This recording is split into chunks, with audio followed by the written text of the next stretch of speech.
Canada? What are you doing in Canada?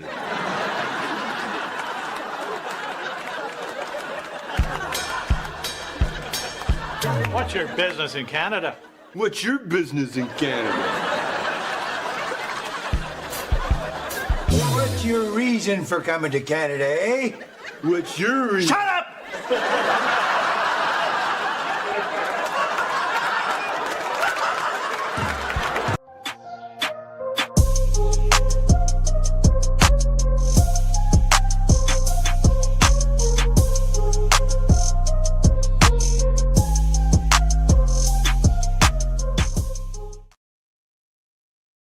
How's it going, everyone? Welcome to the 606, and if you've been here before, welcome back. We're your hosts, as always, SESVince and Basharat. How's it going, Bosh? How's everything, man? Going pretty good. Family, friends, pretty good week. Nice weather. Everything's going pretty great. Yeah, very, very good. I mean, aside from the fact that my favorite candidate for the head coaching job of the Chicago Bulls got hired by the Orlando Magic, once again getting screwed over by the Orlando Magic heading into the draft. Just love to see Sean Sweeney, huh? That's what you. Yeah, no, that would have been a good pick. It was a hot name. Yeah, for sure. But yeah, we're talking draft. We're talking basketball as well. Bosh, we are going to be doing our NBA mock draft for the 2026 draft. Dude, I thought my bad, dude. I prepared for what I thought the biggest news of the day, the drop of the X-Men 97 season 2 trailer. All my prep was based on that. I forgot about the trailer. We'll have to come back to that. We'll come back to it. I promise. Your research won't be in vain. I promise. I'm a pro. I can pivot. All right. I like it. Use your pivot foot. Yeah, we're going to be doing the mock draft. We're going to be talking about the NBA draft. Before we do, we got a little bit of announcements. As you guys saw with the little cold open, there's a little bit of Canada influence in it. And that is because we have decided to partner up and join Wallop Media, our friends up north. Great guys. They've been on the channel before. We've been on their channel as well. So we're going to be coming over to Wallop Media every single Saturday. 606 Saturdays. Saturdays are for the 606. So you can expect that over there on Wallop as well as the 606 feeds for the time being until we figure out where everything's going to stay permanently. But at the moment, find us on both platforms at 606 Universe, spell out the first 6, and at Wallop Media, wherever audio and video podcasts can be found. Yeah, exciting news, and kind of surprised that they want us on after I went on a cancelable rant on their podcast. No, it was a fantastic listen. If you guys haven't done so, go check out their morning sports show that Rylan was on as well. I mean, Rylan was on with Bosh and Kyle. Fantastic. Bosh goes on a rant. I love it. Probably the last rant you'll hear from him in the minute if things go well in this draft. Fingers crossed. But yeah. Never underestimate the ability of the Bulls to pull out some genuine anger. Yeah, we'll see. Well, we're gonna have to try to see what might happen, to mentally prepare ourselves for what the Chicago Bulls might do. But there's a lot of other teams in here that have their futures on the line. A lot of interesting scenarios, a lot of questions and difficult decisions that you have to make here. And I don't think we'll waste much time. Bosh, obviously, why don't we talk about the very first team on the draft board, which was the Washington Wizards. There are some conversations, some rumors that they would be open to hearing conversations and proposals for trading down outside that number one pick.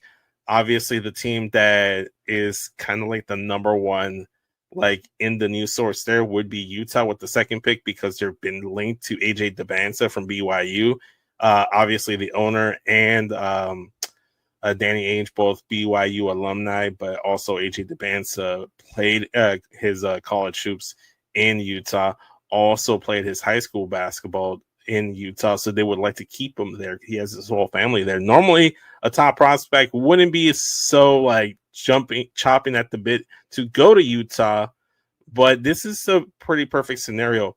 Before we get into our actual mock draft, what are the odds that you believe what are the odds that you think that there's an actual trade that where Utah gets that second that first overall pick in exchange for that second pick, and what would be needed to be attached to entice Washington enough to trade down one spot? So I think it's kind of a smokescreen. I don't often Danny Ainge and I would take his son being the same way, especially with Danny still involved in the organization. They're not known for leaking or projecting their likely moves ahead of time. So this could kind of be a smokescreen. I think that if I was to guess, I would put more odds on Utah not making a trade here and just taking whoever they thought was best on their board after Washington picks. They may even like someone more than Dybantsa, and this has all just been kind of on their part, just kind of throwing up a thing so that Washington thinks they want Dybantsa and not the person they actually want. However, they could very easily move up, because let's consider if they did in fact want AJ Dybantsa. Mm-hmm. Last year's draft pick, Ace Bailey. Yes, Ace Bailey would be playing the same position, and that it's not that big of a conundrum for most teams that are drafting this high. However, Utah has shamelessly tanked and sat much of their high level talent, and then also made a trade at the deadline last year for another high level front court player in Jaren Jackson Jr. So when you consider the fact that they have Lauri Markkanen and Jaren Jackson Jr. and Ace Bailey, yeah, sure, they could trade Ace Bailey, because along with that second pick, if they think AJ Dybantsa is that good, primarily because they do have other depth that generally lottery teams at this spot wouldn't have. So that's what I would put it possible, that if they really, really think AJ Dybantsa is head and shoulders above Darryn Peterson and Cameron Boozer, then that they'll package Ace Bailey, maybe they'll package another future pick if they really are that high on him. But I find that hard to believe. Yeah, I kind of get where you're coming from with that. It's always difficult to believe that a team that has a number one pick would trade down, unless they're like just as enamored with Darryn Peterson. My thing also is like Washington maybe might do it, but I just think it's unlikely for Utah to do it. So I think if anyone was to trade up, it's more likely, in my opinion, that it would not be Utah, but that they would make a deal with somebody else, whether that would be Memphis or, I think this would be not smart, but Chicago or the Clippers or whoever else. But maybe the Kings, whatever, whoever else down the road, that is more likely. Or, God forbid, the Thunder. Oh my God, no! Who have more than enough? Because if I was in the Wizards' shoes and the Thunder offered me, I don't know, AJ Mitchell and this year's 13th pick and like two more high level picks, I'd have to seriously consider it. Or particularly if they do something like they throw Jalen Williams into that mix. You know what I'm saying? Like, OKC has enough depth of current high level young talent as well as future picks and current picks, like several first round picks in this draft, that they could do that. We'll see. I mean, I will say this, prior to the injuries, Darryn Peterson and AJ Dybantsa were more of a toss-up. And I am starting to warm up on Darryn Peterson and feel like maybe he just didn't have the right team around him to keep him healthy. And then I think he just kind of like got in his own head, in his own way. I think now having his own team to work out and get his physicals and health in order, plus going to a professional NBA organization that will have a round-the-clock assistance for that, I think it'll be okay. As if you're Washington and you feel like Darryn Peterson could be that guy and you want to take him at number one, you could pull a Danny Ainge and just move down. Ace Bailey, you mentioned as a possible guy to throw in there and package in this trade to entice Washington. Ace Bailey wanted to go to Washington last year. Right. So that'd be one. Tanked his stock to try to get to Washington and ended up in Utah. Yeah. Like I said, if I was Washington, I would highly I would entertain offers if they were, particularly if they were of the level of what we just put out there for Utah's Mhm. package, or OKC or whoever else. If it Mhm. was a really high level package, I would absolutely entertain that, because my evaluation of Washington, and what we're going to do here is I will list out most of what I think their needs, or not even needs in terms of a roster, but their Mhm. needs in as a draft pick, right? Yeah. And what those will be, because that's a little different than a current roster need. But what Washington needs, because they've got really good size up and down the roster with Keyshawn George, 6'8". They've got Trey Johnson, they've got Bilal Coulibaly. Of course, they still have Alex Sarr, who was projected to be number one a couple of years ago, and then they took him second. They've Yeah. got, they still have like decent flyers. They can take out on that they have taken out on like Anthony Gill at 6'7", Tristan Vukcevic, a 7-footer, and then of course they've got the vets there in AD and Trey Young. They still have Cam Whitmore also on this roster. Yeah. So, Yeah. I mean, so they've got a lot, and I would say what they really need is the best possible shot at a star. Right. That's, right. in my opinion, that's what their draft need is. For sure. I agree. And I guess it just kind of falls on perspective. Going back to the trade talk situation, if I'm Washington, Ace Bailey and the number 2 pick is not enough. How badly do you want AJ Dybantsa? Because if you're in the situation where it's like, I kind of like them both equally, like let's say we're in that 3 spot and we're like where Memphis is, and you have to choose between Boozer and Caleb Wilson, but like the 4th team is really enticed with a certain guy, and then they're willing to offer, you think, I like them both equally. I'm okay. It's a win-win regardless. Give me everything you can and just swindle them as much. So if I'm Washington, not only do I want the 2nd pick, I want Ace Bailey, and at the minimum, a 1st-round future pick swap. It has to either be a swap or outright Utah's got additional other pick. draft assets, future draft Yeah, assets and from other teams that they have can it to throw in. give. I mean, they gave poor Memphis their future pick, and now Memphis won't be able to capitalize on that. Well, there are you're talking about lottery reform, and I agree. I think there. So what's floating around, what Vince is referring to, is the new draft lottery reform Mhm. disallows a team from having the number 1 pick in consecutive years, even if they have traded that pick, which I think is incredibly dumb, because that's Stupid. counterproductive to the point of the lottery reform. Right.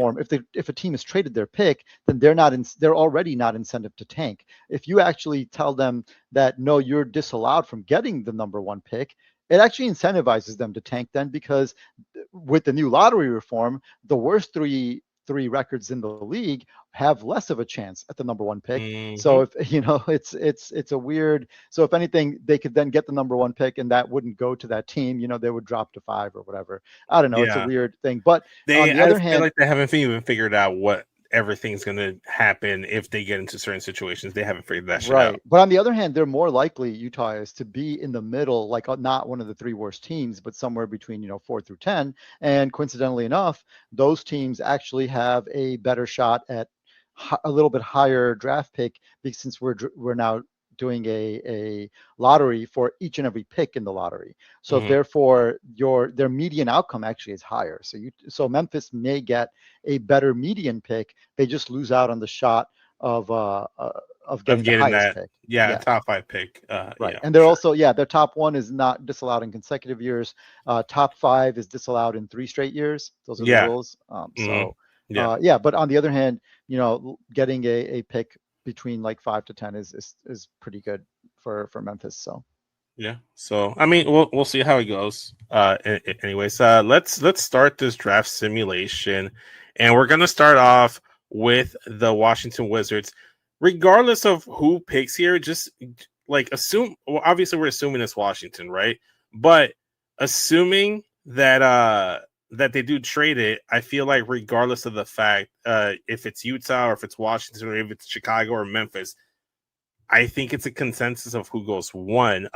But you tell me what the team needs are for Washington and who you think could be that pick.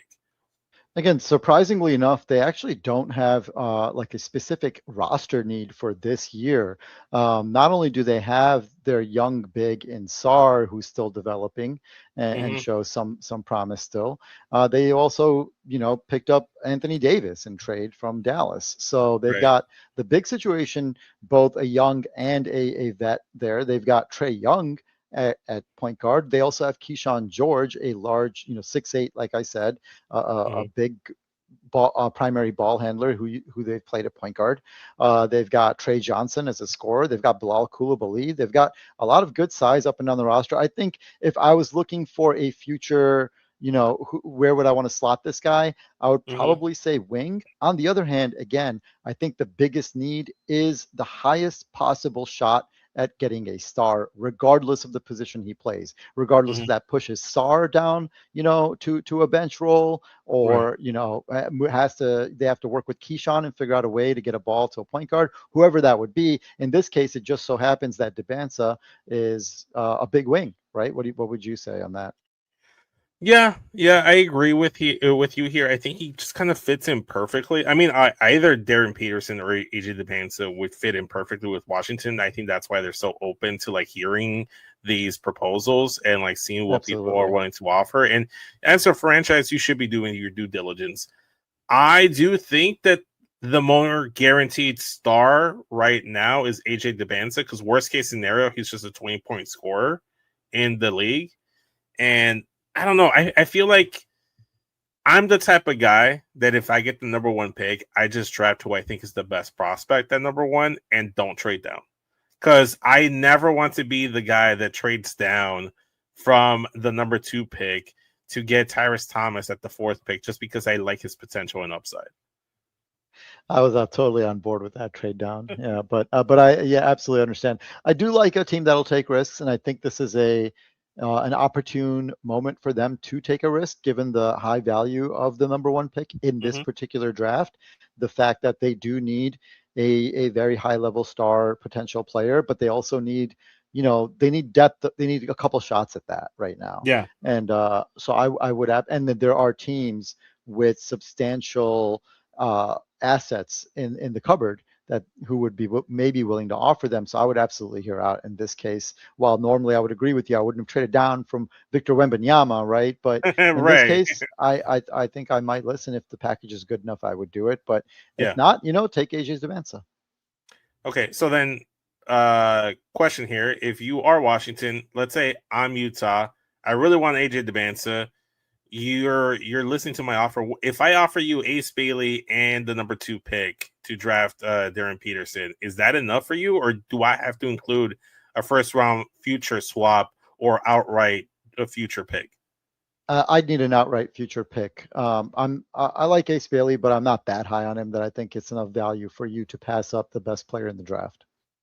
All right, fair enough. So I guess we're in the consensus here, and AJ Dybantsa from BYU is going over to the Washington Wizards.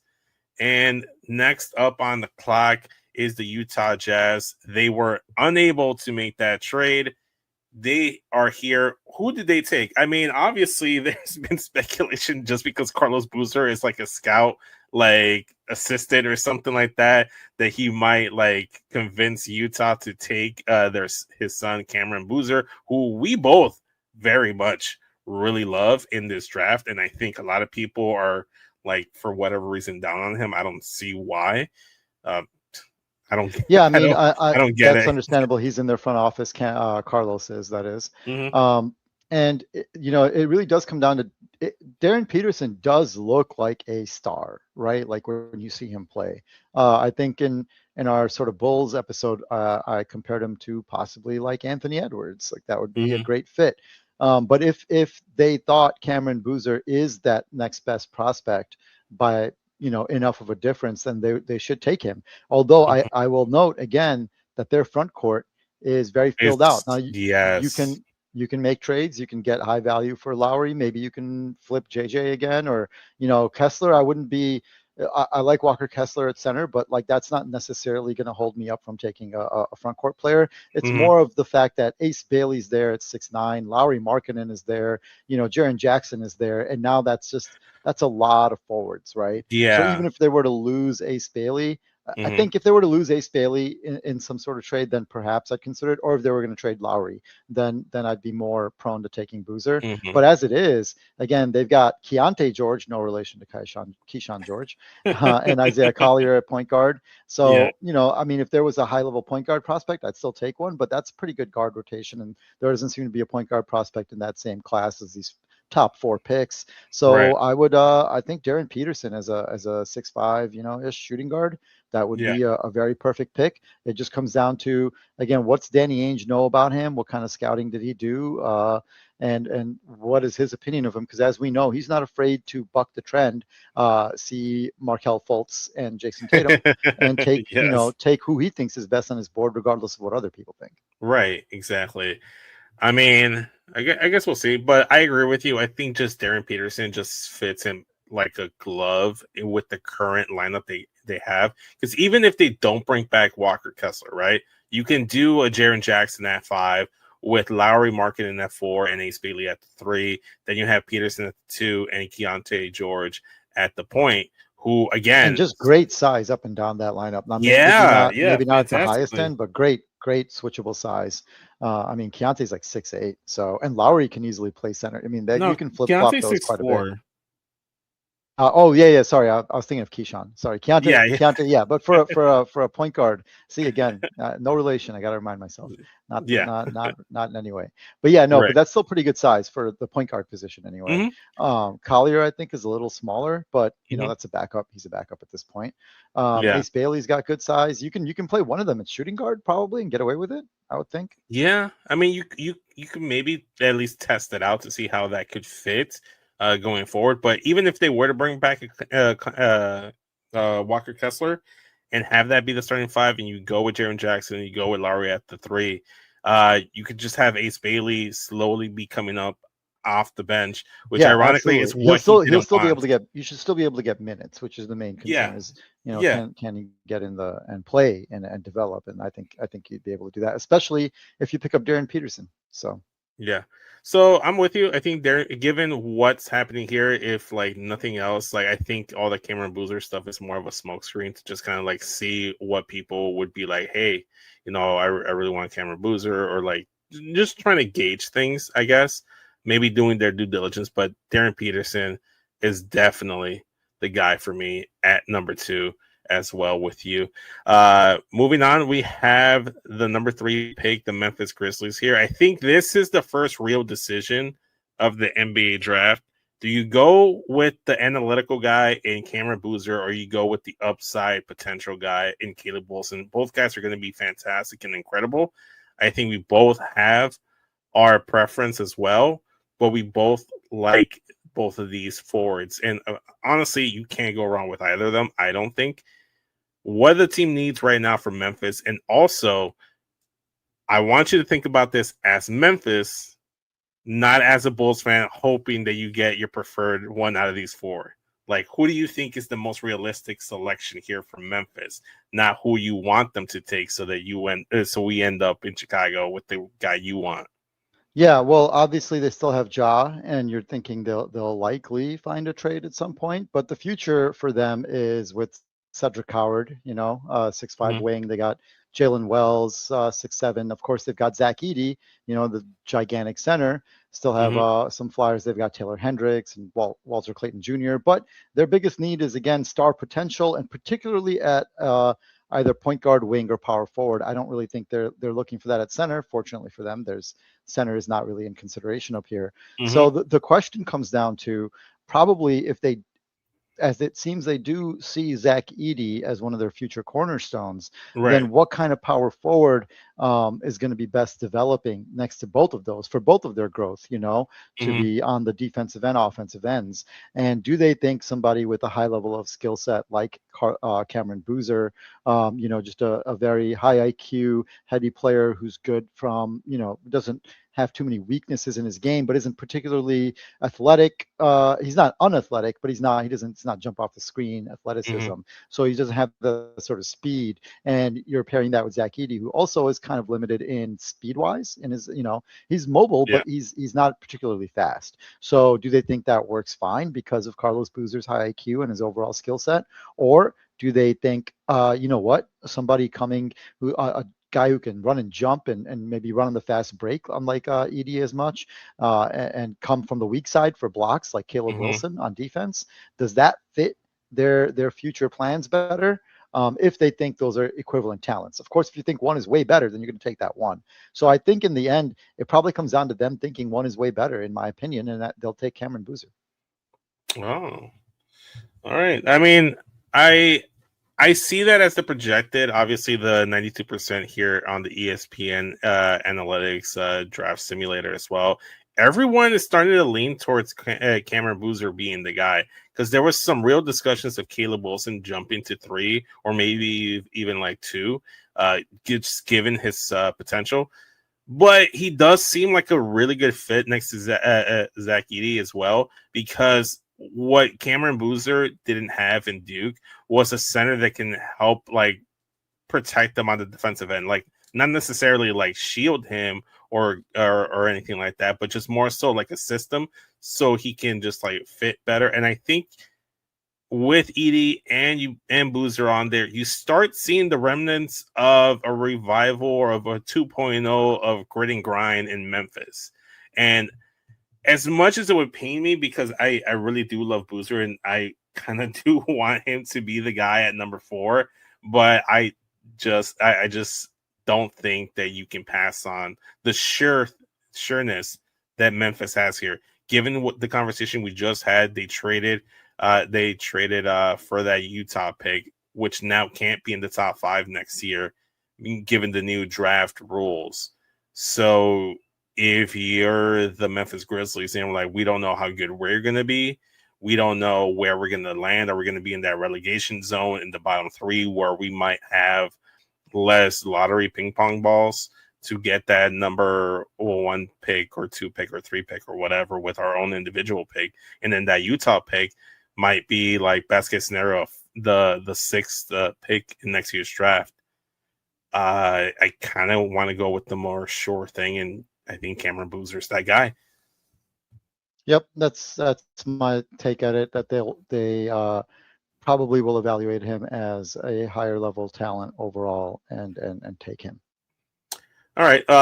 So obviously we talked about this at length as to what the Bulls should do at 4 and 15, given the fact that we already did our Bulls podcast. It was our episode back.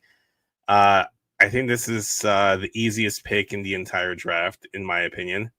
What are your thoughts here, Bosch? Do you concur? Yeah, absolutely. I mean, the Bulls' highest need is the best possible star shot anywhere, at any position. A secondary need would be like a future point guard, but again, that's not really in consideration at this point. The Bulls really just have Matas Buzelis and possibly Noah Asenge, who we saw almost nothing of, to build around. I mean, they've got point guards who can help young talent develop on the roster already. Yeah. Josh Giddey and Trey Jones. They're, good, solid point guards, great passing from Giddey. And they've got some flyers taken out on like Rob Dillingham, Leonard Miller for the future, a bunch of vets who knows who they'll bring back. I mean, they've got Jalen Smith and Isaac Okoro and Patrick Williams is going to be on the roster forever. But they've also got like free agents who probably won't resign, most of them, in Yabusele, Gershon Yabusele, Anthony Simons, Colin Sexton, Zach Collins. I think that whoever is left from the top 4 is a very easy pick, because it doesn't matter. Even if I have, Cameron Boozer ahead of Caleb Wilson, if Caleb Wilson fell to them, I would be so excited with his athletic run and jump ability, his potential to pair with Matas Buzelis and just be this like terrorizing kind of help side defense, force and fast break force with him. I would love that. And even if it was Darryn Peterson with all the questions, he has a pure talent. He's pretty great. So the questions are really only about, what is this cramping deal? Is it going to go away? Is there like a problem with his competitiveness? I'm not really sure there is a problem with competitiveness. I think it's just really the health thing. And if he fell to them, I'd be ecstatic. Like honestly, so I agree with you. Anybody left here, and if it's Caleb Wilson, then I'd be very happy with that also. Yeah, honestly, whoever falls here, it's the answer. It's Caleb Wilson. It doesn't really matter. This is the easiest pick in the entire draft. Bulls, do not fumble this shit. Do not overthink this. Do not trade down. Do not trade down. Just take whoever's left. Walk away happy. This is easy money. Yep, Easy money. Just don't mess this up. That's all. Just take the whoever's left of the top 4. Yeah. So moving outside the top 4, going on to a different tier from 5 all the way to like 10 or 11, we're hitting a different tier. These guys are still good, even maybe in star potential as well, but they're less of a sure thing as the top 4. Right here at number 5, we have the LA Clippers, who, oh my God, were given the best possible scenario after trading Zubac over to Indiana. This pick would not have conveyed if it went top 4. It went top 5. It went to the 5th pick. They get their pick of the litter here. Now, there is a situation here. Like, obviously, we don't know what's going on with the whole Kawhi Leonard situation. Will they be penalized? What else is going to happen there? Will they continue to build through Kawhi Leonard? Obviously, they do have Darius Garland as well at the point. I'm trying to remember who else they have on. Well, they got this pick. Let's remember, they got it from Indiana. It was protected from 1 through 4 for Indiana, yes. And for 10 through 30 for the Clippers, which means it could only be 5 through 9. I guess, so therefore, the Clippers got the highest possible pick they could. In return for Ivica Zubac. But that's not all. They also, they gave them Ivica Zubac and Kobe Brown. I guess we should mention. But for that, honor, Indiana gave them not just this pick, but also a 2029 unprotected first round. Oh my God, yes. They made out so well for trading. Plus Zubac. They got Benedict Mathurin, who Indiana didn't want to pay, and Isaiah Jackson, and a 2nd round pick in 2028. That's a great outcome for the Clippers. Now they may not have the late great Jerry West drafting, or at least giving his input on drafts, but they seem to be making pretty smart decisions regardless. And like you said, they've got Kawhi, they've got Garland. Heck, I kind of think they've got some they got a little bit. They can sign some free agents, and the Bulls, who we just talked about, had Colin Sexton, who will be an unrestricted free agent. How about reuniting the Sexland backcourt, man? That's what I would like. That was a fun time. Yeah, let's get the Sexland backcourt back together. But however, though, given their team needs, we don't know which way they're going to go, in which direction. Like, they could package this deal and trade. They're the first. This is where the draft really starts to get interesting, because you don't know what the Clippers are going to do. LA can keep this pick, pair someone up with a Colin Sexton, Benedict Mathurin as well, trade Kawhi Leonard, start fresh with Darius Garland. I got Colin Sexton into your brain. I warmed his way. Darius Garland, Benedict Mathurin, and this 5th pick. My apologies. Thank you for correcting me, Bosh. So, yeah, like, do you go towards that?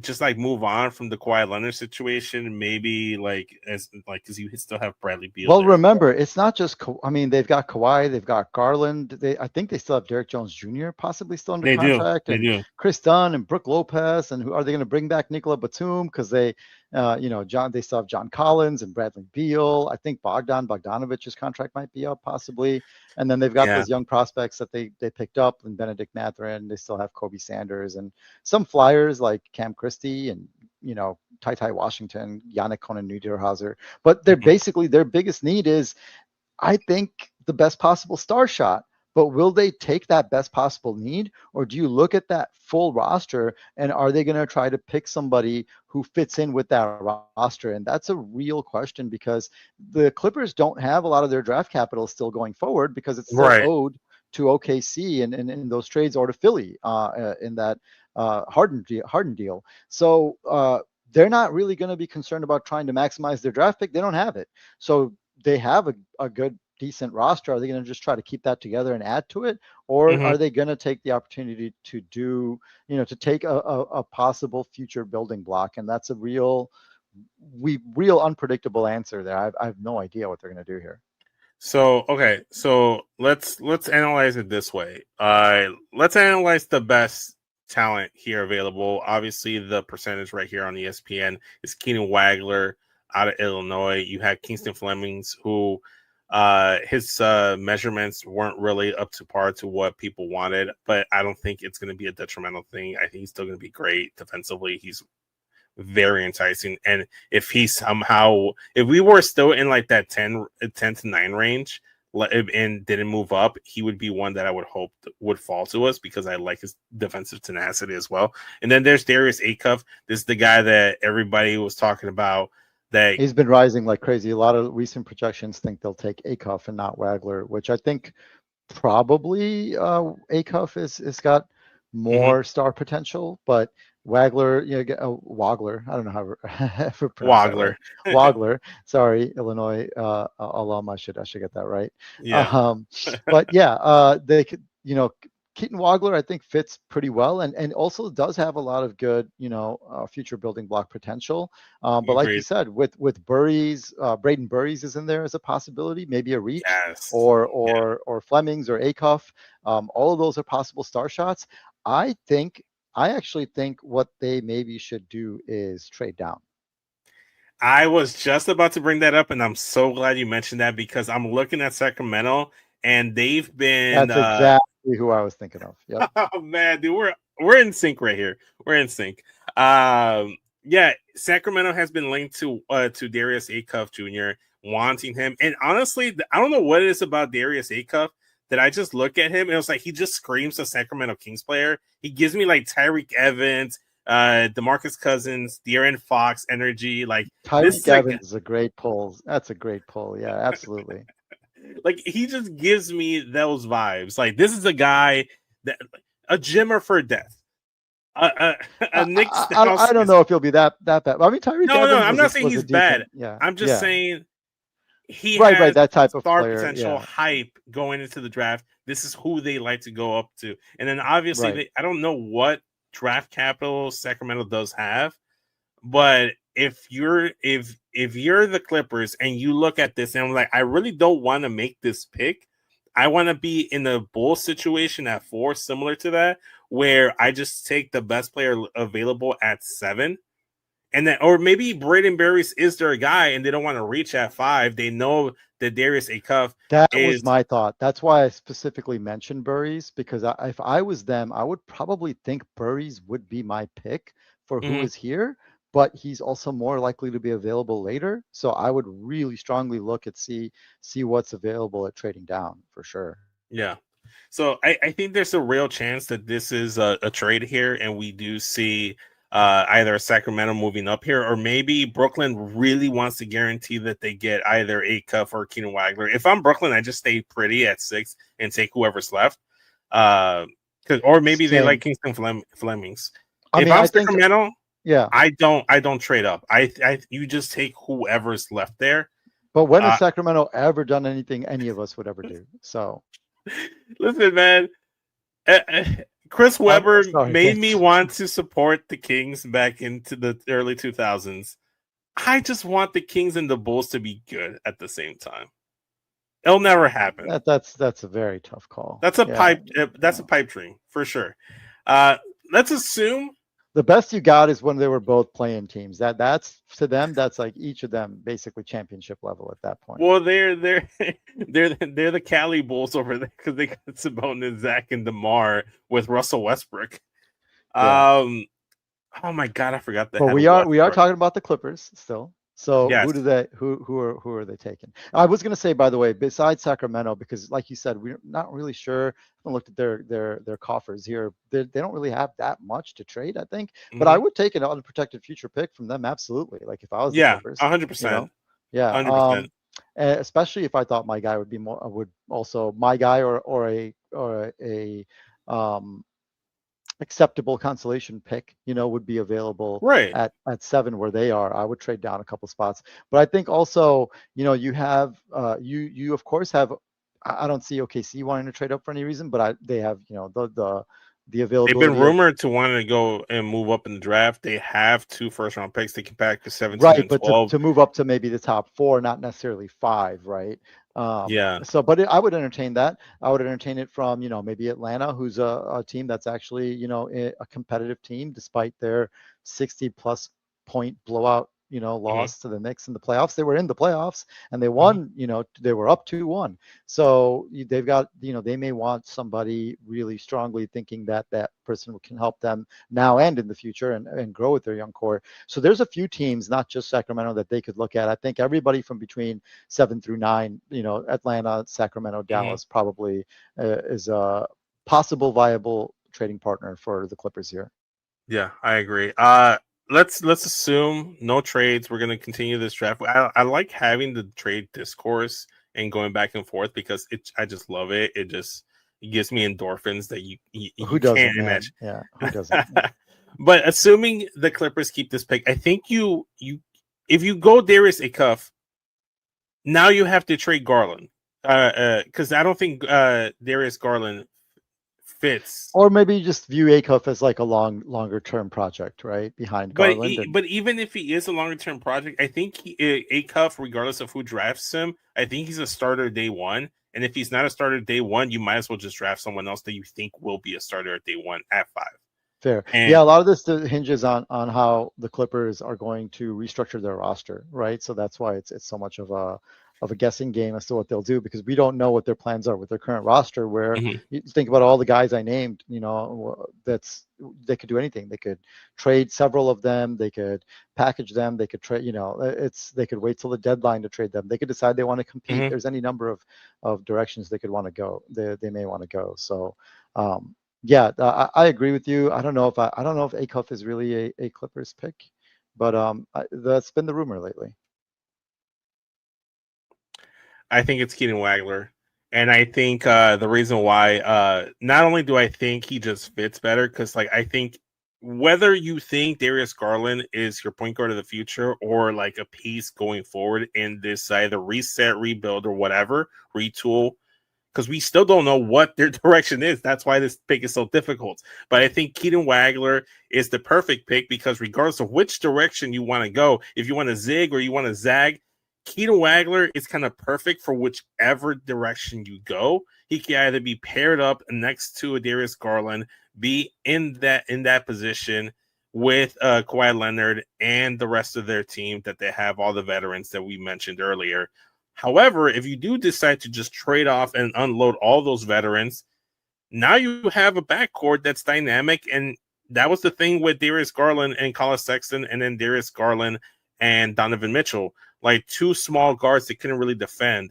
Keenan Wagler, I think, has the potential to be a defensive player. If you weren't going to go for defense, you obviously go for Kingston Flemings because he's the best defensive player at this point in the draft.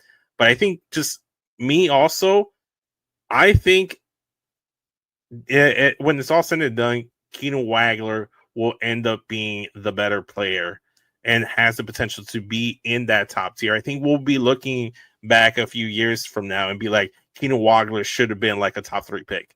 He someone is not going to be as good, or like maybe if the Clippers don't go here with Keenan Wagler, they might be regretting it soon. So I think he's the best prospect at 5. He's more of a sure thing. He fits better not only with the current lineup that you do have, but any future potential lineup that you might have going forward as well.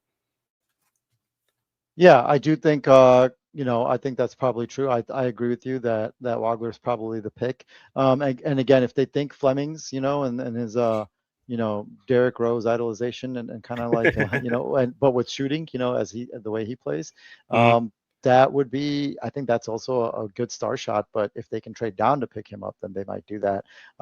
So yeah, this is a mystery box, but let's say it is Wagler here. I think that's probably the most likely if they keep it. Yeah, if they keep the pick, I think it's Keenan Wagler. If they move down, I think Brandon Burris is the guy they start targeting. Moving on to number 6, we have the Brooklyn Nets. Sucks for them because they moved down. They were tied with Washington for the worst record in the NBA. Now they completely fall out of not only the top 4, the top 5. They don't even get their pick of the litter here. Now you're looking at guys like a Kingston Flemings, a Darius Acuff Jr., a Mikel Brown Jr. I think might be a reach here, but you can talk me into it. Maybe a Braden Burries, but I mean, Fanspo at this point had Acuff and Mikel Brown ranked ahead of Wagler. So Maybe, Really? I think in this 5 through 9 range, it's really eye of the beholder at this point. Yeah. And I would almost say, I know this may sound crazy considering they made like 5 first-round picks last year, but again, this is not a top 4 pick unless they can get into that top 4, which I don't Mhm. think. I mean, maybe they can, but I don't think so. I would almost take as many more shots as I could, and I would once again, if I was Brooklyn, I may feel out the trade market and see what's out there. That honestly, because their highest need is everything. If they can trade with OKC, if they can, do whatever they can, but they've got like all these little shots who are kind of showing some potential here or there. They got Igor Joman, they got Nolan Traore still, and Drake Powell and Ben Saraf, Mhm. and they can trade Michael Porter Jr. now that his value's been raised quite a bit. They still have Mhm. Nick Claxton on the roster and Daron Sharp behind him, but Yeah. so they can literally pick anywhere here. They could go with Ade Mara, honestly. Like, who knows? Like anything, Yeah. whoever they think is their highest level star potential. But if because of the range they're in here at pick 6, if they just see a whole bunch of equivalent-ish talents Mhm. or duplicative talents, maybe make a trade, maybe even make one with OKC that gives you future draft capital, like really I good draft think capital. this would be a good good place to keep an eye on with OKC. You can package that 12 pick, that 17 pick, a future pick, maybe a current player, that an AJ Mitchell perhaps that's on the roster at this point. If you're OKC and you think there's a guy here like a Braden Burries or maybe even the Kingston Flemings that can pair up well with a Shea Gilgeous-Alexander in the backcourt to replace a Lou Dort, to bring in that defensive tenacity in the perimeter. We'll see. Again, Sacramento, how much are they going to how much are the Kings going to king? Like, are they going to be so desperate? I was like, oh my God, they're going to take Acuff. We really want Acuff. And then They've only really trade. been out-kinged once in recent memory, and that is last year when the Pelicans out-kinged them. And other than that, they are going to king to the maximum. Yeah. So I mean, poor Pelicans, man. Poor Pelicans. What do the team needs though for Brooklyn? What do you think? Do you think there's any specific need? I think they're more on the same no, lines go ahead. of Memphis, where like you just kind of, or like even like Washington, you just take the guy that you think it has the star potential because you Yeah, had except the 5 bites at difference. the apple last year, and I don't think you hit on any of them.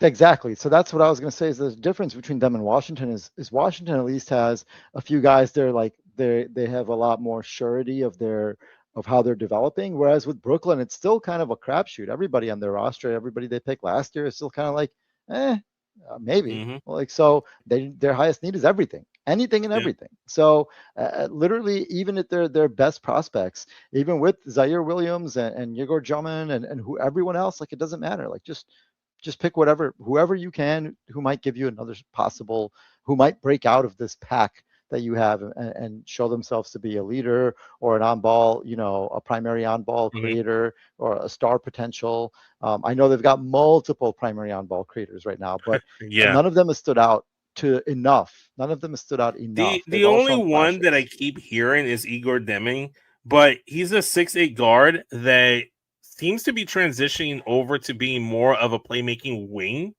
with that size because he's not that great of a playmaker. So he might be best fit to be more of like kind of like what Ben Simmons would be, like a wing forward guy that started off as a guard and that starts to play make and facilitate from, or like kind of like a not Luka-ish level of talent, obviously, but that's sort of like that sort of roster archetype, right? Mm-hmm. Yeah, for sure. So, something like that. If not, like, or even you can look at a guy like a Hedo Turkoglu that ran a lot of offense at the 4 and 3 spot. So again, he has the size to be versatile. He can even be the 2. So given everything you've mentioned, they have to hit on something here. So I think you take the biggest bite of the apple you can, and I think this is where Darius Acuff goes. I think this is the highest he can go. He can go number 5, but that's only if the Clippers trade out of that 5th pick. If the Clippers are still there, I think the highest Darius Acuff Jr. goes is number 6 to the Brooklyn Nets, and I think this is a really good fit. I think he could actually work out well with with Igor Deming as well. They could either be backcourt mates or he could be the guy in the 3 spot in the wing with Darius Akov Jr. At the very least, he's going to be like fun basketball to watch if you're Brooklyn. Yeah, absolutely. Whoever they have highest on their board is who they should go with, whether that's Akov, Mikael Brown, Kingston Flemings. I mean, those are the likely 3, that they have highest on their board. Or if the Clippers took one of those guys and instead they have Wagler up that high, then whoever it is, take him. Again, I would highly advise them to listen to trade offers also. 100%. I think right here, Brooklyn, if Darius Akov Jr. is taken at the 5th pick and Keenan Wagler is there, I think they take him over Darius Akov. Or even like if the Clippers end up reaching with a Braden Berries, or they like Kingston Flemings more at the 5 pick. If you have your choice between Darius Akov Jr. and Keenan Wagler, I think they go with Wagler. I think he's the more like has the capabilities. He's a little bit more malleable, right? He can play like in case they decide one of their other players should be the primary ball handler. Then you can still fit Wagler. He can play off ball. He doesn't need the ball to be effective, and that's the thing that I do like about Keenan Wagler's game as well. And moving on, we have the Sacramento Kings here. Assuming no trades have happened, they're stuck at 7. They're not happy. They don't have Darius Akov Jr. They still have Zach LaVine on the roster. They have DeMar DeRozan on the roster, Domantas Sabonis, Keegan Murray, Russell Westbrook. Oh my God, I don't even know Malik what to Monk, do. DeAndre Malik Hunter. Monk, yes. Precious Chua is on there. Killian Hayes. I think the biggest hole I see here. I know this is how is Killian Hayes here? It's crazy, man. And it's still an NBA player apparently. So, yeah. Killian Hayes for sure got back on an NBA roster. Good for you. But why don't you tell us? I think the need here is clear, but why don't you tell us what you think the biggest needs here is for Sacramento? Well, once again, the need is everything. Anything and everything. So I've kind of copy pasted that because they need a high level star player. Their real only like future prospect on the roster is Devin Carter, right? Like there's just not enough here, and everybody with the vets that they have all on the wrong side of the aging curve, they need anything and everything. So if if they really thought, Darius Akov was their guy and he falls to them here and they'd be ecstatic, sure. Like whatever it is, whether it's another point guard, regardless of Devin Carter's existence there, they need the highest possible star potential, whether that's an on-ball creator, whether that's a two-way wing, whoever it is, man, like they need something. They need life. They need hope. I just really hope they're not the team that reaches on Native Men at number 7 and it takes him because he has like this star potential, but he's going to take years to like develop into that. If he does develop into that, I'm looking at what they have and what they need. I think it's going to be very hard to find anything of value because we lived through it between DeMar DeRozan and Zach LaVine. Zach LaVine is an expiring contract. If I'm not mistaken, I think he's on the last year of his contract. I can't. Maybe you can verify that for me. I don't have the numbers in front of me. DeMar DeRozan, I believe he has a player option for next year after this upcoming season. So you kind of have to dump them.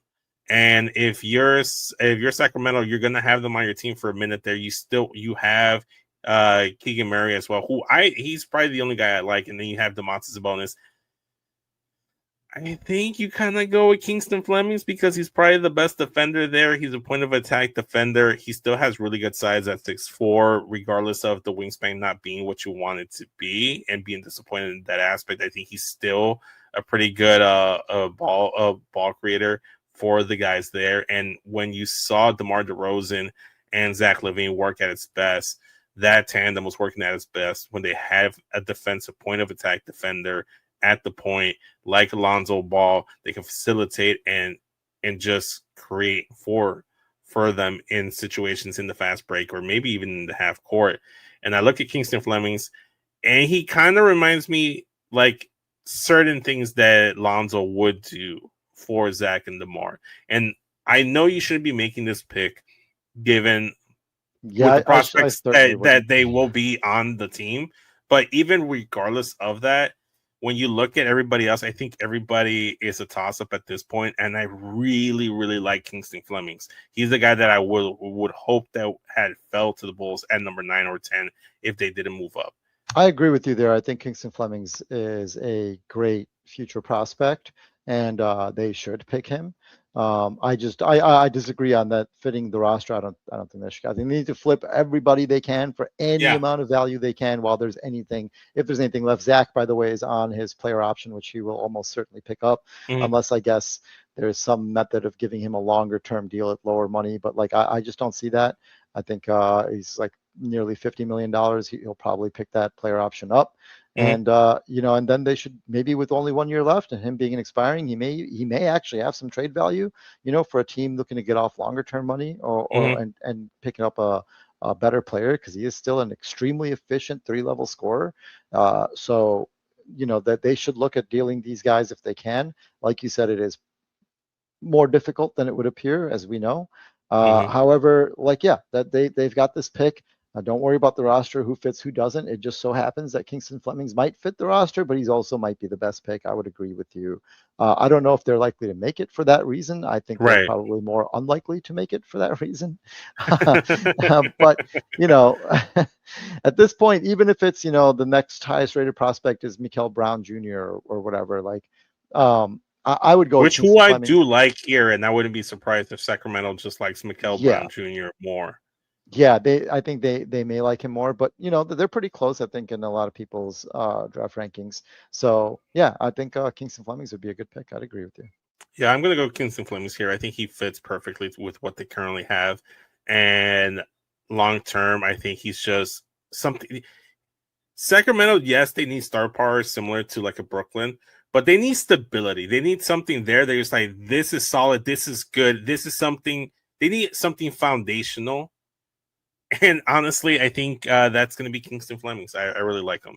I mean, I could also see someone like a Braden Burries, but I think he's more of a combo with 2-guard than he is actual points. And I think at that point, you just kind of like risk him not getting playing time because Zach being there. I'm not saying you shouldn't draft him because Zach's there. I'm just saying it might deter his development if Zach's still on the roster. Certainly possible. Yeah, so let's go Kingston Flemings here at number 7, assuming there's no trades. This is the guy.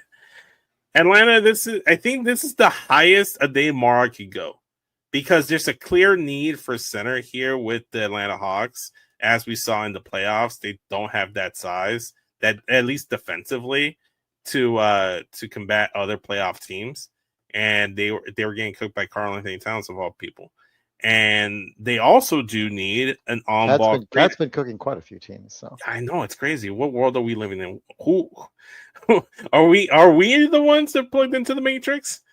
That's a little inside joke for anybody that listened to the last episode. I mean, I would hope that maybe if they want to create a believable scenario, but a lot of things that are happening in the world are not quite so believable. So I'm not sure that Matrix is functioning all that well. Although Cat was cooking quite a bit. If you remember back to the actual trade Minnesota made, I was against it, not just because they had made the conference finals, but because I thought that Cat. Now, this turned out to not be true, as they just cooked Denver again.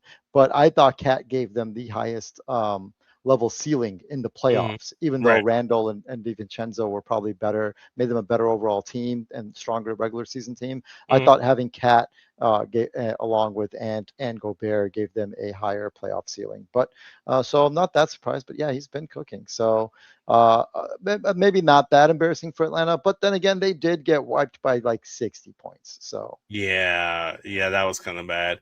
So you do kind of want to look to shore up that front court because that's definitely a clear need on the defensive end. But obviously, we saw like the revival and resurgence of CJ McCollum in Atlanta and turn into like a really good scoring option for them.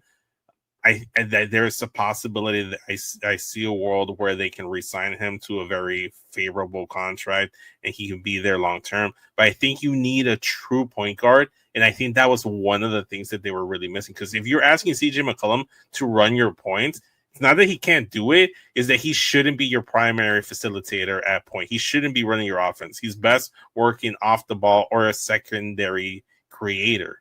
That's just my personal opinion. What do you believe here? Yeah, I think CJ is not like he had an amazing few playoff games there. He also then started getting cooked by Brunson, even when he cooked Brunson on the other end.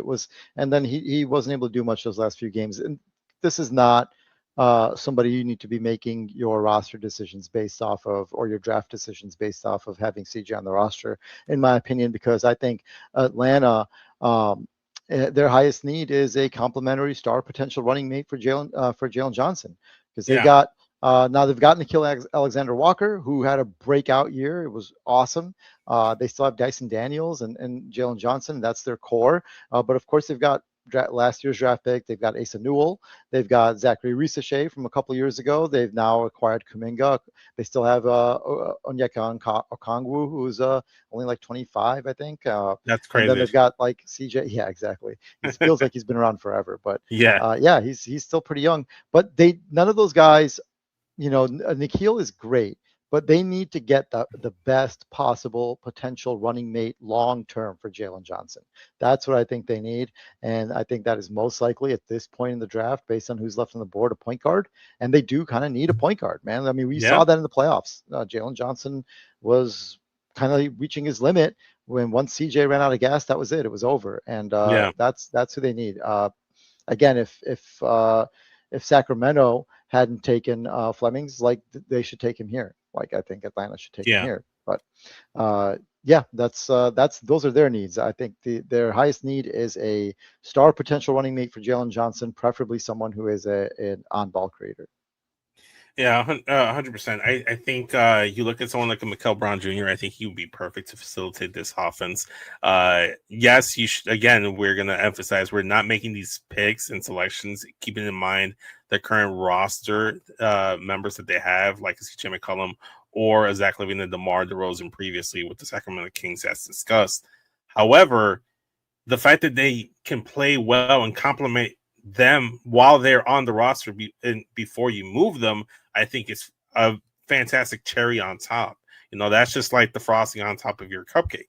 Especially because they are a playoff team, right? So exactly, the considerations change a little bit from a normal rebuilding team here. Yeah, and then you look at someone like a Braden Burris, who I really, really like. Unless you're confident that you can sign that point guard in free agency and get that guy there. Another contention here, it depends on what they feel that need is. Do they feel like they can just rely on CJ McCollum a little bit, maybe find someone? Do they find it easier to find the guards to be that on-ball creator and facilitator and in the perimeter in free agency versus finding that center or that front court guy? So Dave Mara could very well be a realistic option for Atlanta. I think this is the highest. That's what we kind of missed here. Is most people are projecting Mara here for Atlanta. I kind of disagree as to what they should do, and I think this again maybe them just not letting their true intentions be known. So that's why I kind of think that it should be a lead ball handler sort of guard. But yes, Ade Mara is the guy who a lot of people think Atlanta will take here. I think Ade Mara could go in the early teens, but again, there is a threat that he can go there. But there's so many centers in this year's free agency. You have like Jalen Duren. We already talked about a Walker Kessler. Heck, Isaiah Hardenstein, who we'll talk about once we get to the Thunder. That's a guy that could be available for Atlanta to pick up because the money isn't going to be there in OKC if they want to start penny pinching and start like cutting costs around the edges with that roster there. So I think, me personally, given all the guards that have been taken, I think it's Mikael Brown Jr. Unless you think LeBaron Philon is going to be the better guard in the future. Yeah, I agree here. I think centers, once you get past the very, very best centers, obviously Wemby's another world, but those type of highest level, all NBA level centers, then at that point I don't think you need to spend top 10 picks on a center after that. So I wouldn't. If I were them, I would take a point guard, and I would take whoever they had at the top here who's still available, whether that was Fleming's. But in our instance, I think you're right, and I think it's more likely to be Mikael Brown Jr. and he should be able to play with Nikhil Alexander Walker as well, which is a plus, and CJ McCollum. So I agree with you that I think that, in my opinion, that's probably their pick.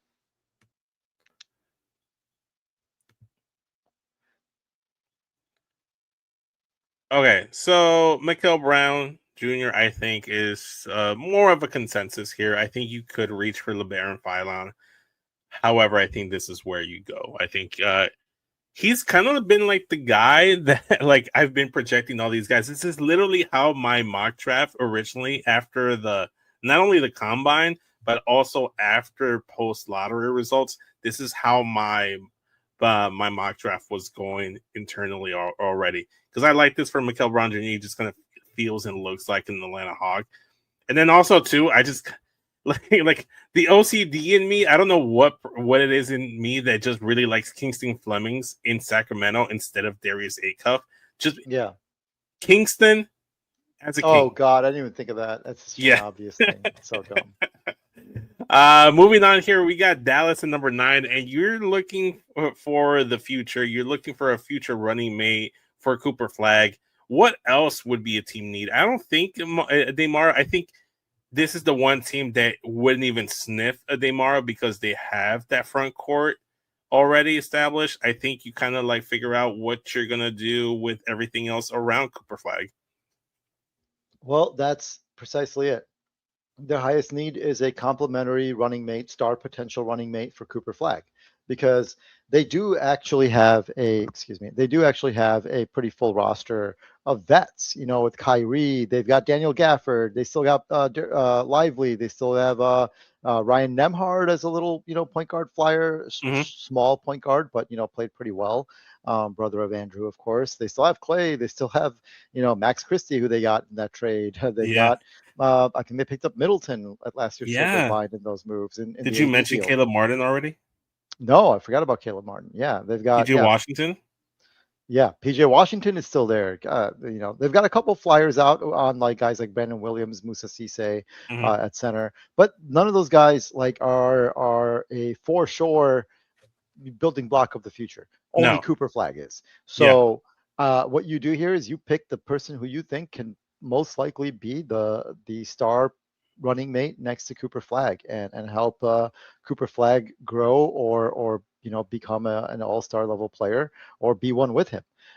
So that's their highest need here. However, I will say I wouldn't rule out Ademara, because if Dallas is thinking long-term and they're thinking they're going to be a player, they'll have to deal with Wemby, at some point, and Cooper will need a center next to him, and they can probably get pretty good value still for both Gafford and Lively. And that's the thing I was going to mention to you is that do you think these playoffs are going to dictate how these teams draft, especially the Western Conference teams going forward? And that's why I was saying Ademara is a guy that could be rising up the draft boards for just to be a body against not only Wemby, but even Chet Holmgren as well with OKC. Those are the two teams on the Western Conference side that you're going to have to deal with. Then you look at other teams like the Denver Nuggets, regardless of what they do around him, they still have Jokic. So you do have to, kind of like plan for that as well. So you may want to copy the Timberwolves model and have that Gobert-sized person who's defensively capable and can be a defensive anchor to deal with Jokic, as well as Wemby, and like you said, Chet. So I agree. I think whoever they think is the highest level running mate they can find for Cooper Flagg is who they should pick here. I do like the fit of Yaxel Landenberg next to Cooper Flagg, but I think this is too high of a reach if you're Dallas. I agree. This is too high. And Yaxel's will be an older rookie. He's Cooper's a long-term star. I don't think you want to pick an older. You want somebody with a little bit more runway. Yeah, I mean, if you want some upside, you could also look at a guy like Jaden Quinns, who was projected to be a top 10 pick prior to the injuries. And we didn't really see a lot of him in Kentucky as well. So depending on what you're looking at there. Oh, again, I mentioned LeBaron Philon as well, the previous pick. Maybe this is your running mate. You need that ball creator. Maybe you move off from a Kyrie Irving. Kyrie Irving has been proven to work well with an on-ball creator, not only being a great compliment to LeBron James, but also Luka Doncic. Maybe LeBaron Philon is the guy here. But I think maybe it's Braden Berries. What do you That's what I think? was gonna say actually, because I would almost think that Kyrie would be a great like on court role model for Yeah. him. And and model sort of that game, and both of them can kind of play on and off ball, and that may work pretty well for them. In addition to getting a potential future star next to Cooper Flag. Yeah, I agree here.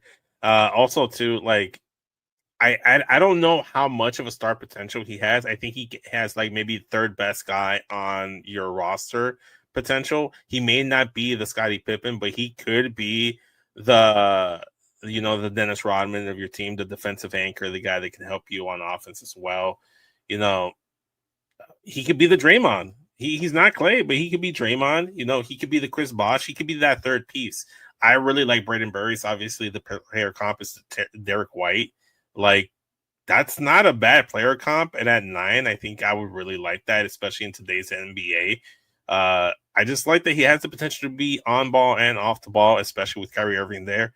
I'm intrigued to know what they would do with Kyrie Irving, because I think that would like definitely Yeah. alter what I would do with this pick.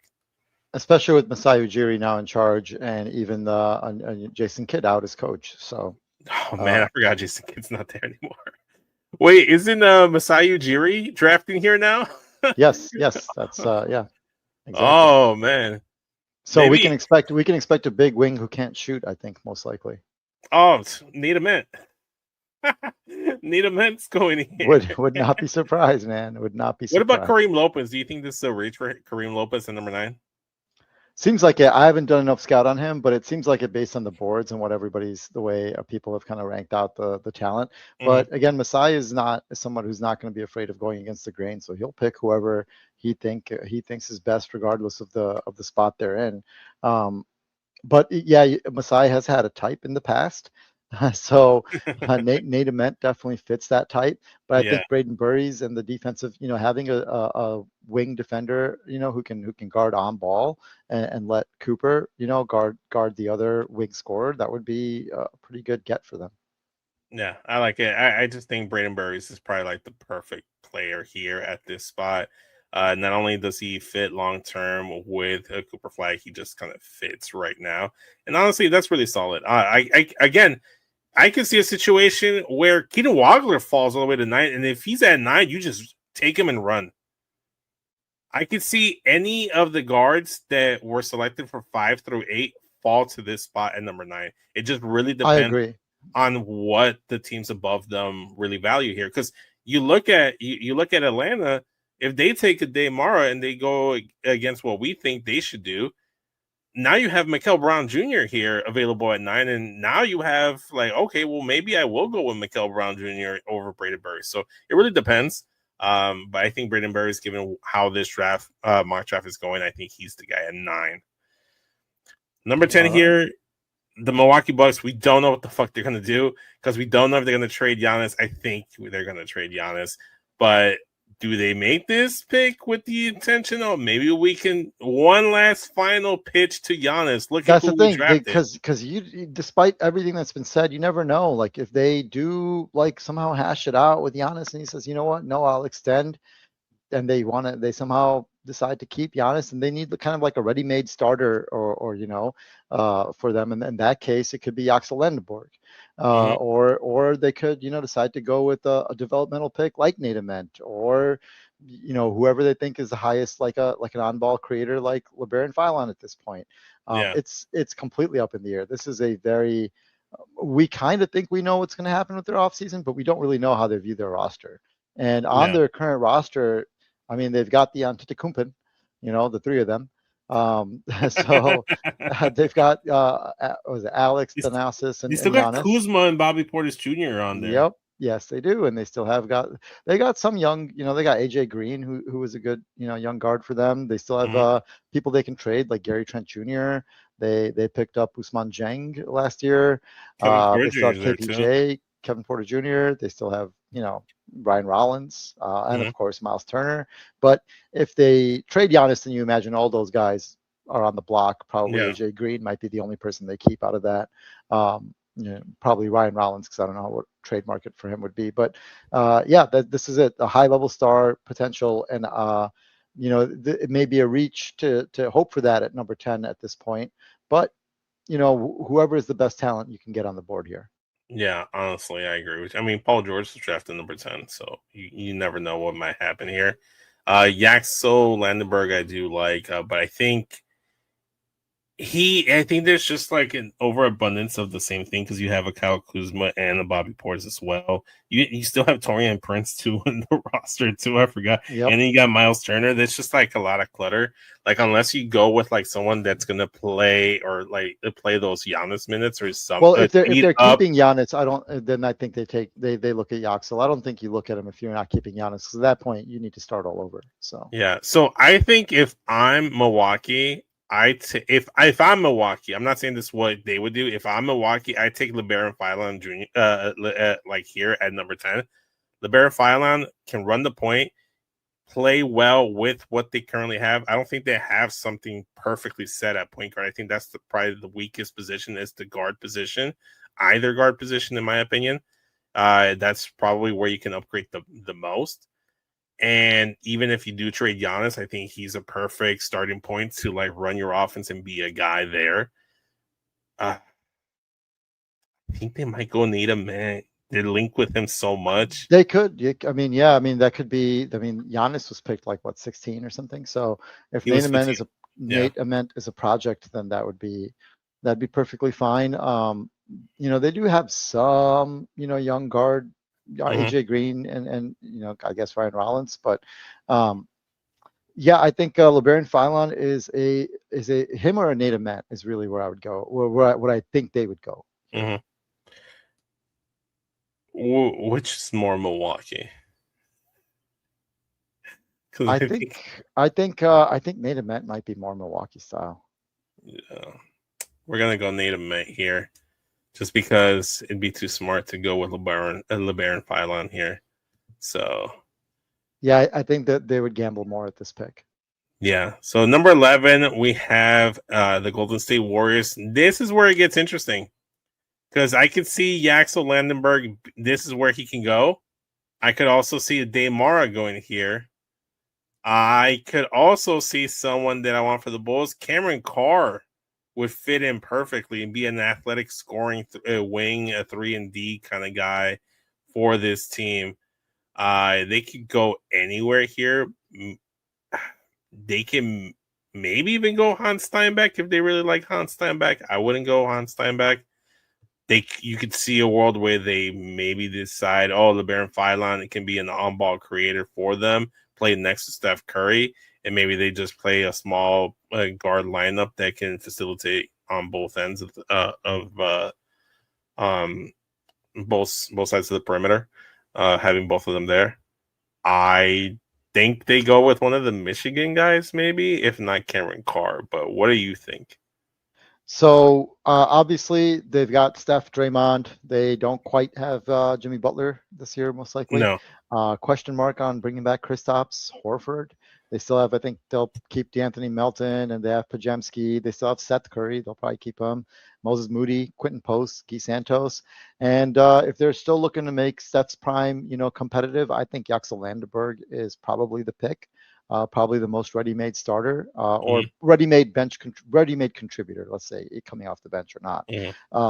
But they do also kind of need another on-ball creator, to help out stuff. And so this is a real question. On our board, the way we've done our mock draft, we still have LeBaron Philon Jr. here available, as well as Landenberg, or somebody with size like Ademara, or are they kind of burned? I mean, by their former. Porzingis didn't really work out with them, so like you do need that. He played pretty well with them. It's just the fact that he couldn't play. So maybe if he comes back on a smaller contract, he may be willing to do that, and they may be okay with writing that out for the potential of him contributing in any play-in playoff appearance. That's why I would still mention Porzingis here, because Kristaps did play well for them. It's just that he's his issues have kept him off the court. So to me, I do think it's LeBaron Philon or Yaxel Landenberg most likely. What do you think? Okay, so I think it might be Yaxel Landenberg.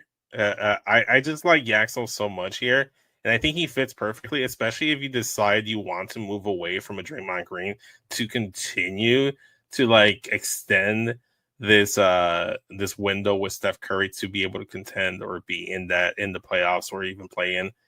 I think Yaxel comes in and helps you day one, and I think he slots in perfectly, and he could even be in the situation where I could see him genuinely play some of those Jimmy Butler minutes alongside Draymond Green at the 3 in the wing. But I could also see him play alongside Draymond Green when they go small. So I just think he fits perfectly. And LeBaron Philon Jr., as much as I like him, I think he doesn't go here. And I do think they need the help up in the front court with the Demara. However, like you said, do they bring back Horford? Do they bring back Porzingis? Is there something, is there like an answer for them? Maybe they move off. Do they think they're happy with Quentin Post also in his development? I don't know, man. It's like, I mean, the dude's shooting. He was shooting. So yeah. So I think Yaxel is Landenberger is the choice here. Moving on to OKC. I hate the fact that OKC has Well, then I'll cover what they need. Their highest need is picking a total bust in the draft. That's what we need for them is a complete and total bust. So, oh man. So who on your board is most likely to be a complete and total bust, Vince? Oh man. Well, I'll help you out. Let me cover what they have on the roster. They have everyone. They have everyone. So all roster positions are covered in triplicate from what I can tell. I mean, I would have said if Nate Amen was here, I'd take Nate Amen because I'm not really high on Nate Amen. Maybe they go with Koa Peets and reach for him at 12. Unfortunately, I think this is where I see a Demar going. I don't think he falls past Oklahoma City. That's exactly what I was thinking, especially after their experience in the playoffs right now. You know, I think if Mara is still on the board, then OKC just happily takes him right here. And we continue to be depressed looking at their roster. Not only that, Bosch, but they could be in a situation where they could just turn down the team option on Isaiah Hartenstein and just slot in a Demara just to save the. I mean, they could pick a Demara and bring Hartenstein back on a lower cost long term contract. If he wants to do that, you got to assume that he wants to. I mean, if like let's say a team like Atlanta throws a bigger bag at him to be their starting caliber center to play the same minutes. Maybe he's like, I'll just have an easier run at it in the Eastern Conference. Or maybe even like a team like the Bulls or a team like the Charlotte Hornets can go ahead and offer a more enticing role and financial situation for Isaiah Hartenstein. It just really depends on what he wants to do as a player. Yeah, so there'll be options for him. And then, unfortunately, there will also be plenty of options for the Thunder. And I agree with you. If as on our board, if Atlanta passed on Mara and so did Dallas and Milwaukee, then I think OKC does take him here. Yeah. The only way I see a situation where the Oklahoma City Thunder don't take a Demara at 12 is if someone like a Braden Burries falls to them at 12. Or someone like, in a very rare situation, maybe they trade down. Or like maybe they package 12 and 17 and move up. That's the only way I don't see a Demara getting drafted past here. So like maybe if it's a team like let's say Miami, maybe they're like, they're like they may not want a Demara, but I really don't see him falling to the 15th spot. I think this is the lowest he can go. Worst case scenario for a Demara, he's the 14th pick, and I think Charlotte runs away happy with the Demara falling to their laps at 14. I don't think we end up with a situation like Miles Buzelis where he falls all the way to the 11th pick where we were 2 years ago. For the Bulls, I doubt it. I think, I think OKC is likely to take him here. Yeah. So now moving on to Miami, obviously, again, another team that either could retool this whole roster and just reshape it or make another attempt, their millionth attempt to try to trade for a star player. They're starting to seem like the New York Knicks of old, not being able linked to every single star that's Every year. disgruntled and never land any of them, even Well, though they all want to go to Miami. Yeah, I mean, fortunately for them, and the way our mock has worked out, their highest need is some like signs of life, man, because they're just like in the old Bulls situation. They've just in the middle, and like, are they gonna make a deal? Or are they not for year after year? And their biggest need is probably, despite the fact that they do have Davion Mitchell, and he was pretty good for them as this, and they still got Norman Powell and Hero, and I think they need like a future primary on-ball creator. And Yeah. LeBaron Philon in our mock happens to be right here. What do you think of that? Yeah, I like that as well. I think he's perfectly slotted in right next to Tyler Hero if he sticks around, or even if he gets moved, he'd be perfect. And he just feels like a guy that would really benefit from being in that Miami Heat, Eric Spoelstra coaching staff and culture. And then you also look at a situation where you don't really know what's going to happen with the rest of their roster. So, like you said, you do kind of need or like even if they do trade for a star player, you know, Tyler Hero's usually the guy that's being like linked to being that guy. And then Norman Powell, we don't know if he wants to come back. He seemed kind of disgruntled towards the tail end of the season this year, so he may not want to come back to Miami. So you end up in a situation, if you're Miami, you have Bam Adebayo, you have Jaime Jaquez Jr., who unfortunately isn't who I thought he could be. You got Nikola Jovic there, who again hasn't really lived up. You have Davion Mitchell, who I like, but not enough to be anything crazy, right? Right. You have Khalil Ware at center, but like at this point, you're not they still have last year's pick that I hope the Bulls would have picked up as a second draft pick later because he fell so far. Is Kasparis Yakishonis. They still have Nikola Jovic, Simone Fontecchio. And then they're guys who, are they going to keep competing with them? Are they going to trade some of them? You know, Bam is clearly their cornerstone, but then you've got Tyler Hero and Andrew Wiggins and Norman Powell and Jaime Jaquez, like you said. Oh yeah, I forgot Andrew Wiggins is on this team. Yeah, still here. So yeah, they've got a lot of ways to go. I think picking up, you know, an on-ball creator would be good for them here. Let me ask you, what about Cameron Carr? That is a good pick. Now, I think if they were to pick Cameron Carr, I would really anticipate a trade incoming, or at least them. I mean, they try, apparently, like you said, they've been trying to get a star forever. But, you know, then maybe they would package Hero or something, because with Hero and Powell, you already have so much duplication. But I think Cameron Carr would be a great pick here. Absolutely. I think you're right. If you're Miami and you know, forget having Norman Powell and having Tyler Hero, assuming you're going to move them. You don't know what you're going to move them for, but you're going to move them for something. Would you rather have LeBaron Philon running your point, or would you rather have Cameron Carr in the wing? That's a great question. I think I'd have Philon because the Heat seem to pick up these guys from two-way contracts and from second-round picks, who they then mold into the type of player that Cameron Carr is projected to be. They've just shown such a record of being able to do that and just consistently churn out these sort of like 3-and-D contributing role, rotation players, that I think the on-ball potential of Philon is probably who I'd rather want as the Heat. Yeah, I mean, I'll be honest. I'll be transparent here. I hope they go with LeBaron Philon.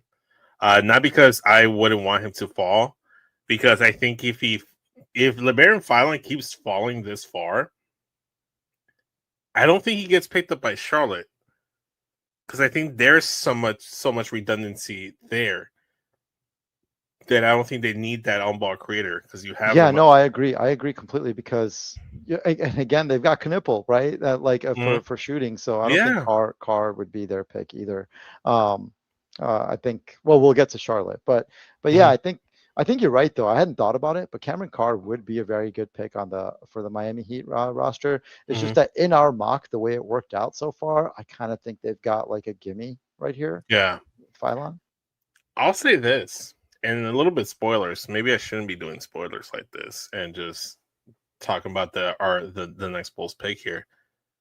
But if I'm the Bulls, I don't trade up at all. If the draft works out exactly how it's working out right here, yep, you let Miami pick who they like the most, and you take the other guy that's left.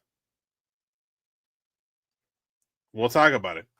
So LeBaron Philon gets selected by the Miami Heat. I think you're right. I think it's a perfect match made there. I think that's gimme there. We move on to the final lottery pick here in Charlotte. They have the 14th pick.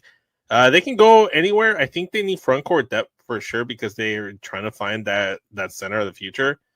I mean, they have wings, right? They got Bridges there. Like who else they got on the team? Well, see, my theory on them on their roster here is that their highest need is a two-way wing, because yes, they do have Miles Bridges, Brandon Miller. Yeah, they've got Brandon Miller and they've got Con Knippel and they've got LaMelo, Kobe White. They've got. Oh yeah, I forgot they traded for Kobe White. Yes, so LeBaron Philon. I mean, they have to resign him still. Yes, that's true. They resign him. Yes, which it's Signs point. He's from there. They liked him. He fit well. All of that seems like a good fit. They've got front court players like Ryan Kalkbrenner and Moussa Diabate and Grant Williams still, Xavier Tillman. I think that they want, if I was them, I'd be looking for a two-way wing who had some on-ball creation ability right now, if that was at all possible. Well, I mean, if you're looking at things like that, the only thing that kind of fits that is Cameron Carr, but I don't think he kind of fits perfectly. And then also, I really don't want them to take it. But I could see a scenario because Cameron Carr has like a little bit less. His dribbling needs work, right? And I think you want somebody who can put the ball on the floor a little bit. Yeah, for sure as well. And then honestly, I could still see them take him. To be honest with you, I could honestly see a scenario because there is the way this worked out. Because I was thinking, maybe Mikael Brown or someone, but the way our mock worked out, like the only player fitting that prototype is Cameron Carr right now. Mm-hmm. So it's totally possible. I mean, there are, like you said, there are a lot of bigs available on the board still. Yeah, they are. I mean, you could look at someone like a Hans Steinbeck as well, like someone that can stretch the floor a little bit for you as well. You look at star potential at Jaden Queens. He could be that center guy for you as well. I think personally, maybe the guy might be Morris Johnson. I think that kind of fits most of what you described that they should be looking for. What do you think? Kind of a little bit more of a front court player, but yeah, I think you're right though. He does have that ability. I mean, that'd be a lot of great size with Brandon Miller on the court, on the floor, and whether they play them with Kalkbrenner. So yeah, I think that's a good pick. The way our draft board worked out, it is kind of tough to predict who they would take here because it just seemed to be a lot of duplication across the board. But again, they need some good talent. I really thought the way the mock might work out was that one of the point guards would fall to them. And then they'd really have a question as to like, okay, I guess is Kobe a 2 then? And you're going to pick up a point to like, spell LaMelo basically from time to time. But the way our mock worked out, there really isn't like those point guard prospects are all off the board. So. Yeah. So I'm going to sit here and I'm going to say that, oh wait, I forgot. What about Kareem Lopez? Could fit a little bit of what they might be looking for. What you just described. That's a great, actually, Kareem Lopez does have that ability, and again, a little bit. I think they're totally fine with picking a rookie who will come off the bench, and be a contributing member. And I think that Lopez could fit that bill. Maybe a future replacement for Miles Bridges. Yeah. But if we're looking at future replacements for Miles Bridges, I think Morris Johnson might be the better answer there at 14. Me personally, I'm kind of torn between Morris Johnson and Jaden Quinns as to who they might do. Because you have to also look at this. Not only do they have the 14th pick, they have the 18th pick. So they have to think who might be likely to fall to 18. Yeah. And if they think someone might fall to them at 18, maybe you go to the one you think won't be there anymore. So maybe you like maybe you like a handful of guys and you're just like, okay, who's the guy that I think won't be there? And then particularly because Quintance, like you said, Quintance has fallen a lot basically based on the year and injuries and whatnot. And he was higher up as a prospect before this past college season. So I'm usually of the philosophy of picking the player who's fallen furthest from their projections, based on limited data. And I would usually advise the team to pick that way. It's worked out well in several scenarios. Worked out for the Sixers with Maxey. It's worked out for the Bulls with Modest, honestly. Yeah. So that's a pretty good, projection there. But like you said, with 14 and 18, they have a chance to really fill out their roster. Yeah, So they could they're in a really good spot. yeah, they could take Cameron Carr and have that potential, the additional shooting 3-and-D wing, available, and then also still take the big who falls, or they could go the other way around. Yeah. I think me personally, I think I'm looking at someone like a Morris Johnson or Jaden Quins, just to go back to that. If you had to pick between those two guys, who would you pick for Charlotte? That is an interesting question. You were thinking between Morez and who? Morris Johnson and Jaden Quins, just because they're Jaden Quins. Yeah. I think I might go with Quintons based on, again, the sort of like projected talent level before, and the fact that you might still be able to pick up Johnson at 18, possibly. So right. I think that's what I'd go with, Quintons. Yeah, all right. So let's go Jaden Quins. I think he has very upside potential. Like you said, this is a guy that could have been top 10 pick had it not been for the injuries. You look at someone like you mentioned, like Matas Buzelis, that slid all the way to 11. He was projected to be, I think, maybe even potentially being the number 1 overall pick had he stayed healthy and had he shown the strides and improvement that teams were looking for. I can't really remember why Matas fell so far. Matas fell because he couldn't shoot at all in the shooting. in G League Ignite. He was terrible on the shooting, and then that team was, remember, they had just an awful roster construction. Both Ron Holland and he were pushed into much higher usage roles. Each of them was injured at different points while the other one wasn't, if I remember correctly. They just had a high usage, inefficient seasons, bad shooting, a lot of turnovers. That's basically why both of them fell. Matas further than Holland. All right, fair enough. All right, let's move on. Final pick of this mock draft. We're not going to do the full first round because we've been here for a minute. It hasn't, and at the same time, it has felt like we've been here for a minute. But I've had so much fun that I haven't felt a single minute of it. It hasn't dragged on. Hopefully, you guys watching also haven't. But if you have to pause, we understand. Just come back. Yeah, just come back. Just take a little break. Go at halftime. But yeah, Jaden Quins, here we go, number 14 to the Charlotte Hornets. Finally, number 15. What are the Bulls' needs? I mean, we've already talked. I think there's a guy here. We talked about them at number 4 already, so we know their needs. And in last week, or a couple weeks ago when we did our Bulls episode, we talked about kind of who they might be able to get at 15. I talked about whether or not guys like Mikael Brown Jr., Ademara, or Burries might fall, or like Flemings, but it doesn't seem like any of those guys are going to fall to this point. We thought there was a possibility. So anything can happen on draft day. So if one of those guys, again, like I said, my philosophy is if there is a guy who's fallen quite a bit, again, you can go back to like Michael Porter Jr. in that one draft, fell down to like 12 or whatever it was. Like I would pick that player. I am going to take a bit of a reach. So in our episode last time, I was really looking at Cameron Carr, who's currently on the board. Yay! Yeah. I still like him a lot, but I might reach here for Dalen Swain. Dalen Swain, interesting. Talk to me. Talk me into Dalen Swain here. So I just really like the size, wingspan, the two-way potential, the defensive ability. I mean, his offense is going to need a bit more work, but the size, athleticism, wingspan, his ability to move, I think I really am starting to like this. It's almost like, you remember when the Bulls picked like James Johnson? You remember back in the day? It's kind of how I feel watching Dalen Swain move around. It's like, okay, maybe he won't be that great a contributor, but there's a lot of upside. There's a lot of like physical, athletic, defensive upside, and I think offensive potential, and I might reach for him here. I would love Cameron Carr as well, but I have begun to start thinking about Dalen Swain on top of that. Okay. All right. Interesting. He is a name that has been popping up and could be potential selection here.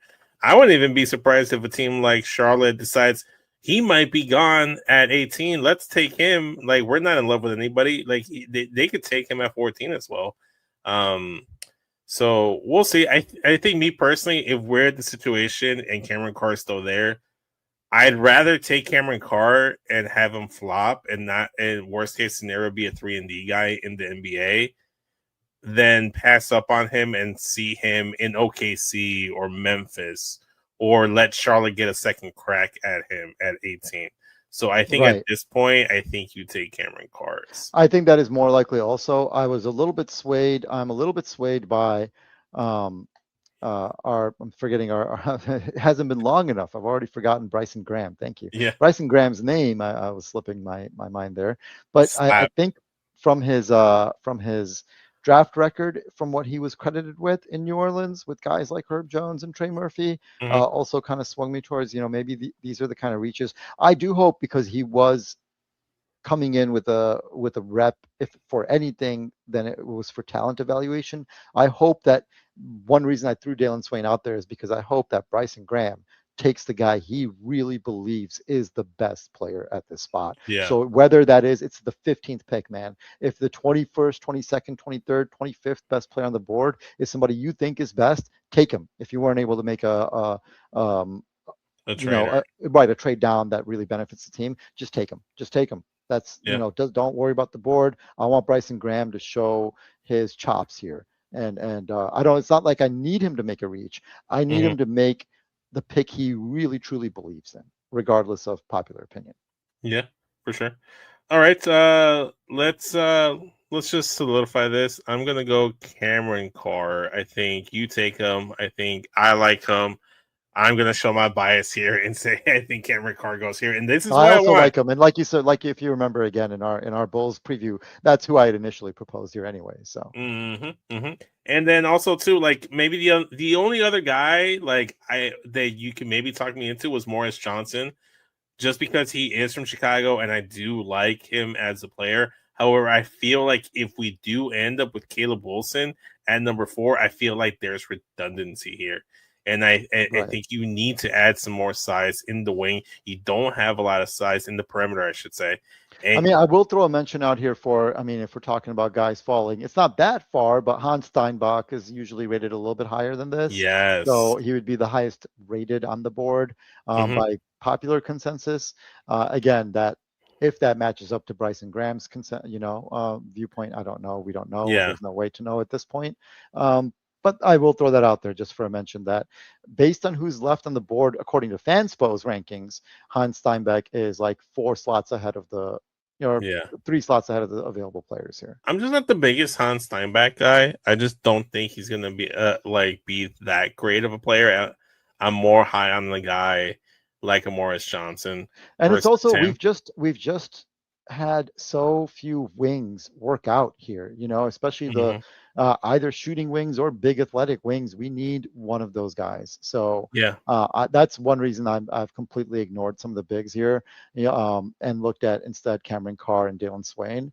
It's just, man, we've been thirsty for a good wing, a good wing with good size who can play both sides of the ball. Yeah, for sure. And then also too, you mentioned Hans Steinbach. I could see Charlotte being the team that takes him here at 14 as well. Why not? That could actually work out for them. And then Jaden Quains could be the one that falls. But I think someone's going to fall. And you were talking about you take the guy that's falling. I also kind of like taking the guy that's rising up draft boards, because if he's rising for a reason. Obviously, you don't want to get caught up in the moment like Jimmer Fredette and just Patrick Williams. Yeah, but thankfully, not to say these guys are Patrick Williams, just saying no, caught up in the sort of. You want to make sure that you're picking up a riser that's rising credibly and not rising just off of pure hype, just in the moment. How do you like this draft for the Bulls? How do you like this? I like this a lot, man. This is more hope coming to the Chicago Bulls than we've had in quite some time, because they've got a real potential star level player available to them at 4, or at least a starter level, player, which would be a big boost to their kind of talent barren, young coffers, and then they've got a shot at a player with either a reach or upside, or like a real contributing roster player at 15. They've got some trade options.